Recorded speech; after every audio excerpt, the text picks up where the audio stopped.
Nah, sekarang posisinya Semar.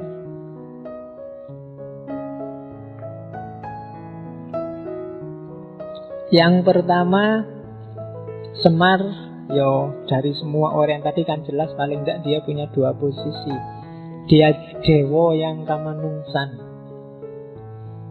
Jadi dewa yang memanusia.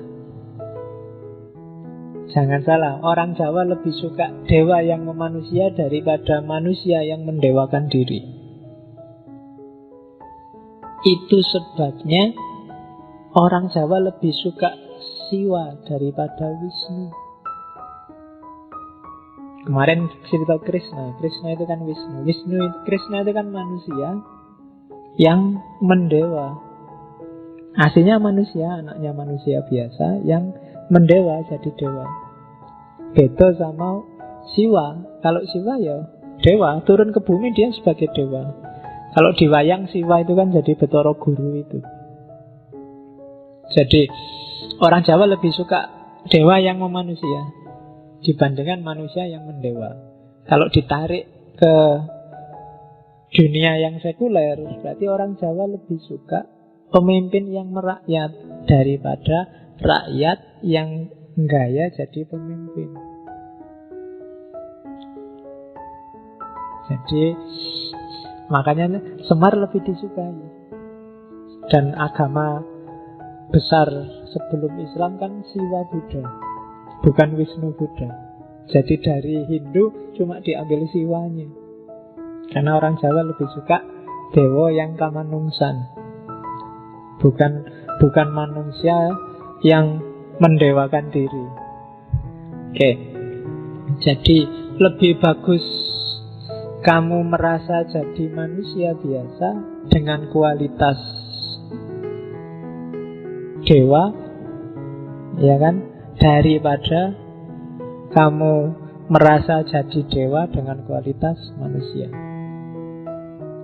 Nanti kamu pikir sendiri ya kalimat itu. Itu mikirnya harus panjang menafsirkan itu. Jadi dewa kamanungsan. Hari ini banyak orang yang lebih suka ngaku dewa dengan kualitas manusia biasa.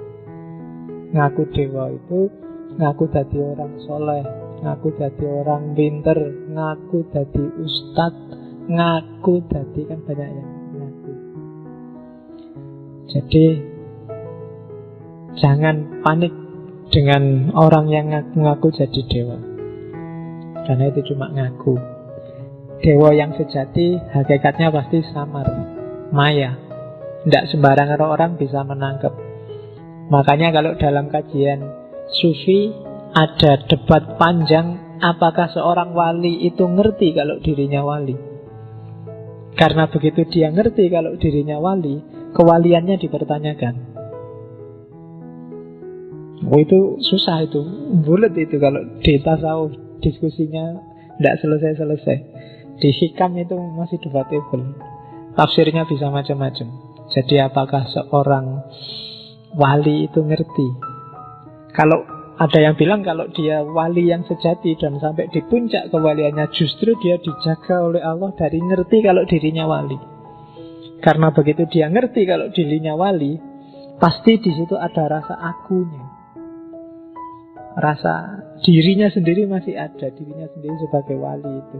Dan itu semacam kesombongan. Dan kalau orang masih ada bibit itu, sebenarnya dia belum wali. Maka siapapun yang merasa wali pasti belum wali.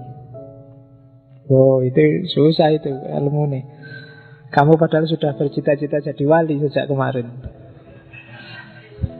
tapi kok ya teori ini berubah. Termasuk kalau kamu merasa jangan-jangan aku ini wali, Pak, sepodo wae, itu jenisnya. Jadi justru yang wali yang sejati nggak mikir ke situ. Jadi dia merasa orang yang paling kotor, orang yang paling jauh dari Allah, orang yang paling banyak dosa. Justru itu. Jadi semakin kamu mengklaim dirimu benar, paling dekat dengan Allah, paling bagus, paling soleh, itu alamat bahwa kamu belum di apapun yang kamu klaim.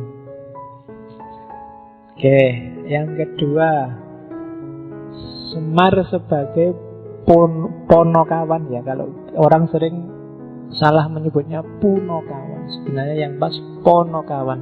Pono itu artinya jernih, visinya jelas.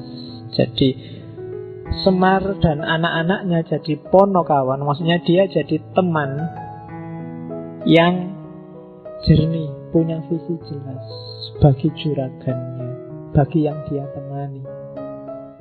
Maka para Pendowo itu punya ponokawan, dia punya teman yang mikirnya jernih. Di pono itu artinya kejernihan visi, kejernihan pemikiran. Jadi Semar posisinya itu teman paling bagus bagi orang yang dia temani, ponokawan. Jadilah kalian semua ponokawan. Selama ini kamu selalu menerjemahkan punokawan itu kan pembantu. Sebenarnya enggak. Punokawan itu teman yang bisa ngasih nasihat jernih, bukan nasihat tendensius. Tidak sekedar basa-basi untuk menyenangkan, yang berani bilang jelek kalau jelek, bagus kalau bagus, yang bisa ngasih solusi kalau ada persoalan, yang bisa mendudukkan permasalahan sesuai porsinya. Itu namanya ponokawan. Dan itu yang dilakukan oleh Semar pada Pendowo, pada yang dia ngomong. Jadi kalau tuannya sudah mulai tidak beres, dia tidak segan-segan ngeritik. Itu ponokawan, teman yang jernih, yang bisa diajak diskusi. Kalian semua harus jadi ponokawan bagi teman kalian, saling memponokawani, saling menjernihkan.